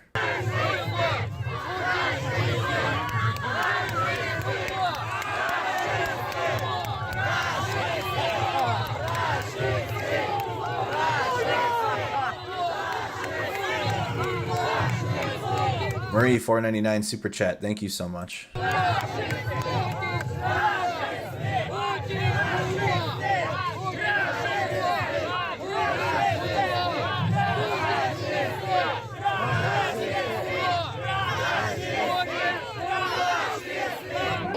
Jestem dumny z mojego kraju i z mojego prezydenta.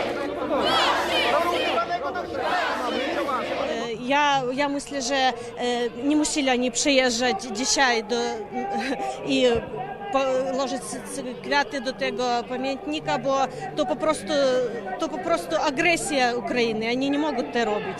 I te ludzie, co wyszli Ukraińcy i ze mną teraz znajduje się mężczyzna z Białorusi i wszystkie my chcemy, żeby po prostu nie było więcej wojen.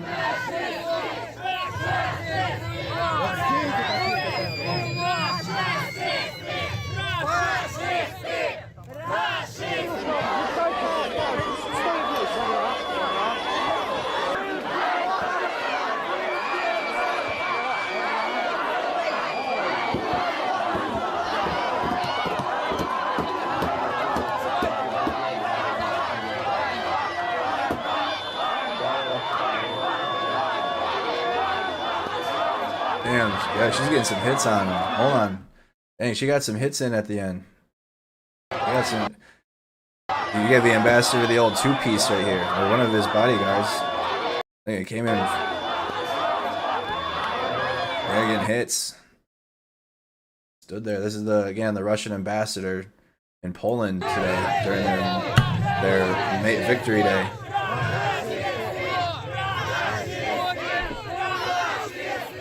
Jestem dumny z mojego kraju i z mojego prezydenta. Ja myślę, że nie musieli oni przyjeżdżać dzisiaj i położyć kwiaty do tego pamiętnika, bo to po prostu agresja Ukrainy. Oni nie mogą to robić. I te ludzie, co wyszli Ukraińcy i ze mną... Ukrainians are with me today. A man from Belarus is with us. Teraz znajduje się mężczyzna z Białorusi i wszystkie my chcemy, żeby był... We all want there to be no more war. Żeby po prostu nie było więcej wojen. You guys' thoughts on the red paint on the ambassador here, the Russian ambassador, symbolism of blood.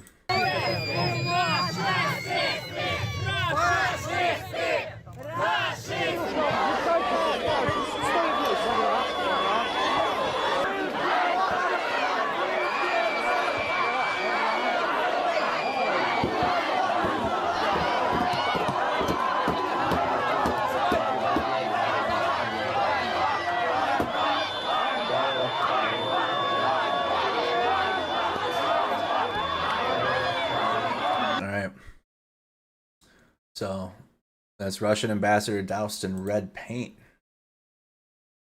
Let's go and look at the latest in our list of if there's any updates in Odessa.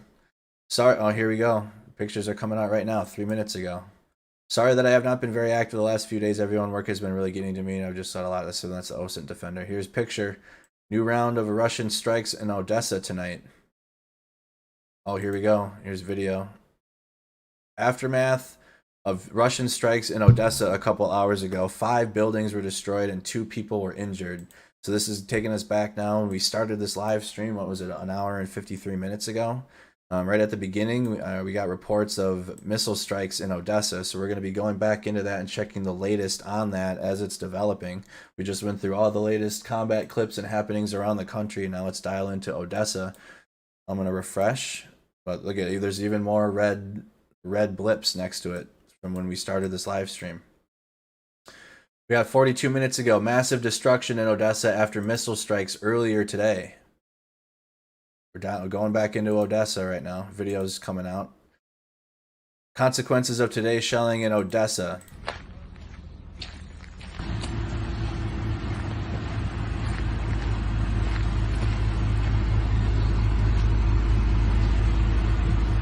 Zelensky is not a war criminal, you're a clown.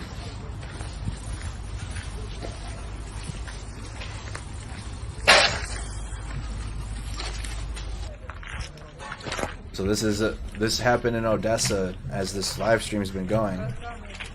It's nighttime in Ukraine right now. Wow, dude. Look at the destruction. That's how many missiles hit that? Hold on.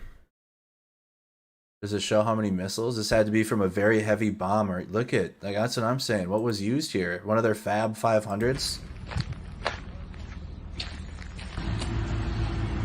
That's a very large destruction area here in Odessa.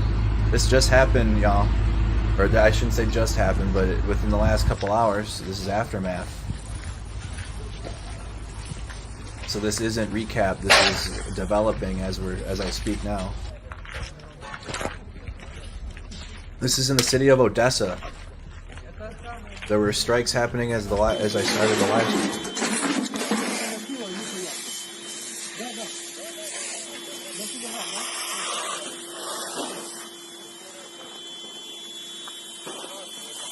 What?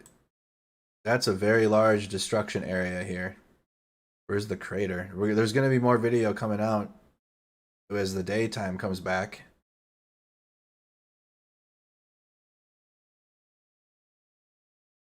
What else do we have for... And then here, aftermath of Russian strikes in Odessa a couple hours ago.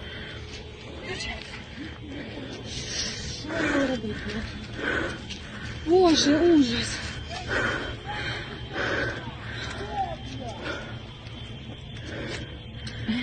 Там такая вспышка была. Та мені хорошо, що вікно це було, я возле вікна посуду мила, блядь, тільки на вухо. Ужас. Боже, дивися, що. Капец отелю. Де Юра? Здание задело. Боже, наше здание, ужас. А Жюль Верна на розбитало. That's a very large destruction area. Боже, ужас. This video looks like it was taken right after it happened too. Or very recently after it happened. Там такая вспышка была. Та мені хорошо, що вікно це було, я возле вікна посуду мила, блядь. This looks like it's multiple floors. To me, it looks like a barracks. That's like what our army barracks look like, but I don't. In Eastern Europe, a lot of their buildings just look like military buildings. Is this construction area, or is this all rubble from that was blown out? A lot of this stuff looks stacked. Looks like construction was happening over here. Капец отелю. Здание задело. Боже, наше здание, ужас. А Жюль Верна на розбитало. Looks like a construction area. They're building something. Pentagon says it would not define the fighting in the east as a stalemate since Russia is still making progress. We need more on Odessa. A new round of strikes on Odessa. That was at 3:41 p.m. That was 9 minutes ago. So there's even more strikes. There's been strikes all evening in Odessa now at this point, you can say. That was the ones from when we started the live stream, and now there's even more there's even more artillery. 4 minutes ago, more explosions reported in Odessa and the region. No sirens sounded. Didn't we just read a post at the beginning of the stream saying that their sirens alerts were working? Residents of Odessa and the region report explosions. This was 4 minutes ago.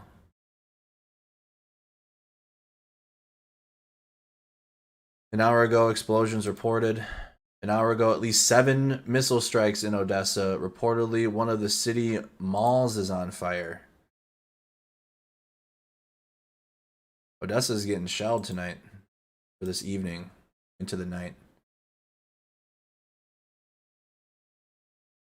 This is all happening tonight.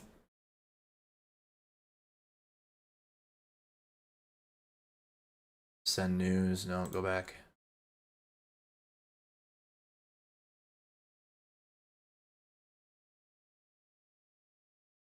What does this say?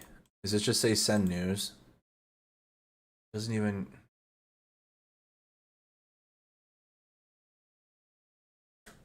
See what we can find on Odessa now.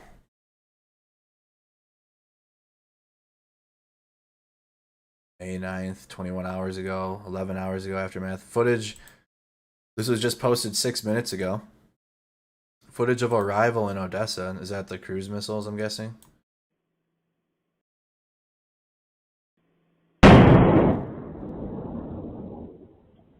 So here's the video of the strikes that just happened. And it's nighttime right now. We saw that, the coastal defense. Consequences of today's shellings in the Odessa. It's a compilation of everything we've seen. Likely going to be more video for tonight's stream, for the 9 p.m. stream, because it'll be daytime.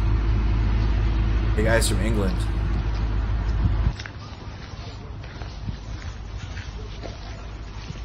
Hey, make sure you're subscribed to the channel and like the video if you haven't, so you get notifications. This is a little bit of a longer video.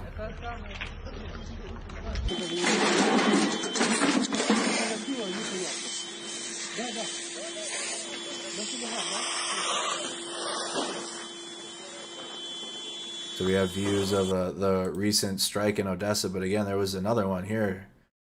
Large fire at a shopping center at Odessa from a missile strike. So they hit a shopping center. That's 2 reports of a shopping mall. Blurred right now, because this just happened. That's in the city.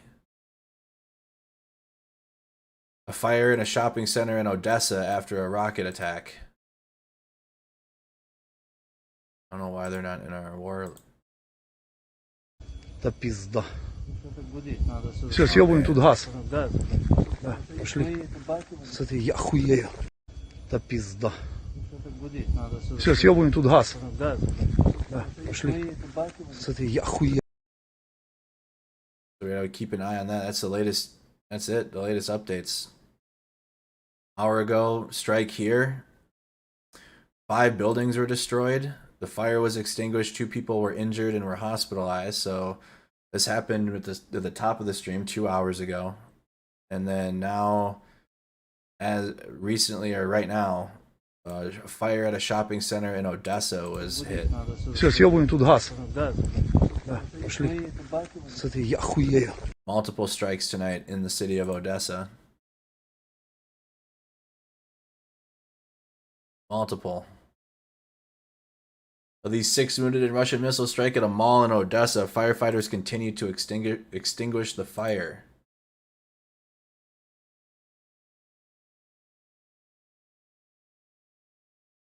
Firefighting continues at the mall. 6 casualties are reported. So there were 2 injuries at the strike before this one. They destroyed 5 buildings, and it does look like a military structure, the one that they hit. And then this shelling tonight at the mall has 6 casualties reported so far.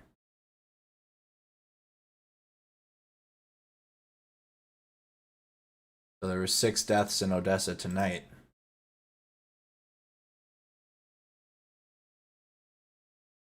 Three strikes in Odessa. Hour ago. This is all happening tonight. 2 hours ago. 2 wounded as a result of a Russian missile strike in Odessa. 5 buildings destroyed. More explosions reported. No sirens went off.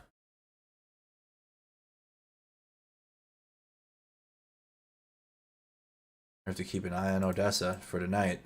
New round of Russian strikes. So that's how we're gonna wrap it up here. Keep an eye on. Join our Discord server to keep the conversation going and keep sharing updates and clips to our server. Yeah, we have an amazing Discord server that's set up for this type of stuff to track live happenings or live updates or anything new that's happening. The server description is in the link to the description. Here I go. The link to the server is in the description of the video. please join our Discord server so you guys can stay updated on that. But I'm going to wrap up for now. Thank you guys again so much for choosing Mercado Media and independent media. I'm going to be live again at 9 p.m. Central Time. That is the normal time we're live, but I've been including a couple-hour update during the afternoon hours for our European audience and people that can't stay up that late during the weekdays. Make sure you like the video, make sure you subscribe to the channel, hit that notification bell so you guys don't miss any updates from here on forward. Thank you guys so much for tuning in. I'm Andrew Mercado from Mercado Media. Thank you to everybody that's a member. Thank you to everybody that's a supporter. Oh, the only thing I should have mentioned too last night when I had a bunch of viewers watching, I didn't tell anybody about Instagram and my live streams that I do on IG. I do one-on-one like Q&As and I do discussions. Follow me on Instagram, the Guru Merc. I'm planning on doing that today for a little bit. A little safety meeting, 420 discussion, Q&A. Follow me on Instagram, drop that follow, go live from here. I'll read your comments and we'll go back and forth, all right? Follow me there, the Guru Merc. You guys have a wonderful afternoon. I will see you guys again tonight at 9 p.m. Central. Watch out for the stream. It will be scheduled on the homepage of the YouTube channel. Thank you guys so much. Have a good afternoon.